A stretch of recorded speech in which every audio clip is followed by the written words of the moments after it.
បាទសួស្តីបងប្អូនអរគ្នាថ្ងៃនេះជូនក៏ឲ្យទៅផ្ញើលុយទៅស្រុកអីចឹងណាទៅខ្មែរទៅប្រទេសកម្ពុជាយើងណាឥឡូវនេះយើងកំពុងតែជិះកង់ទៅធនាគារដើម្បីផ្ញើលុយទៅស្រុកព្រោះយើងទៅបើកប្រាក់ខែហើយឥឡូវនេះខ្ញុំកំពុងតែជិះកង់នាំក៏ឲ្យទៅផ្ញើលុយនៅធនាគារឥឡូវនេះគឺបានមកដល់ធនាគារ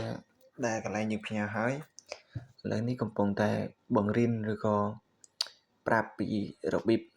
ផ្ញើលុយទៅផ្ទះអញ្ចឹងព្រោះគាត់ទៅមកគាត់អត់ដឹងអីចឹងណាអញ្ចឹងយើងមកមុនយើងដឹងផ្ញើមិនអីមិនគឺយើងជួយប្រាប់អីគាត់អញ្ចឹងណាឥឡូវនេះសូម្បីតែគាត់ដាក់កាតក៏ដាក់អត់ត្រូវដែរឃើញអត់បងប្អូនមើលទៅ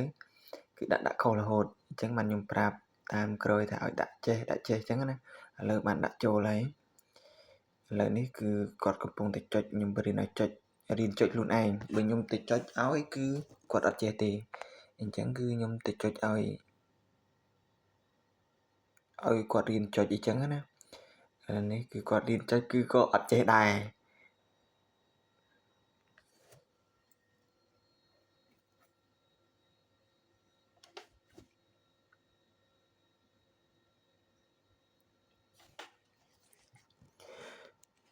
ឥឡូវនេះគឺខ្ញុំ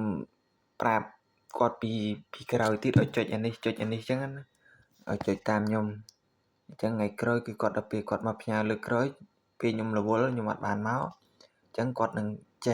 ចេះផ្ញើខ្លួនឯងនឹងស្រួលព្រោះអីខ្ញុំការខ្លាចខ្ញុំរវល់អីចឹងណានៅនេះគឺគាត់បានដាក់លុយចូលហើយបានដាក់លុយចូលផ្ញើទៅផ្ទះបានដាក់លុយផ្ញើទៅផ្ទះឥឡូវនេះគឺកំពុងតែចាំក្តាស់ដើម្បីធនាគារគេចេញឆ្កាយប័ណ្ណឲ្យយើងអញ្ចឹងណាឥឡូវនេះគឺកំពុងតែរងចាំហើយនឹងចុចបញ្ជូននេះខ្ញុំកំពុងឲ្យគាត់បញ្ជូនទៅហើយបន្តិចទៀតនឹងលោតក្តាស់ឲ្យយើងហើយអញ្ចឹងគឺចេញក្តាស់ហើយបាទអរគុណមានប៉ុណ្ណឹង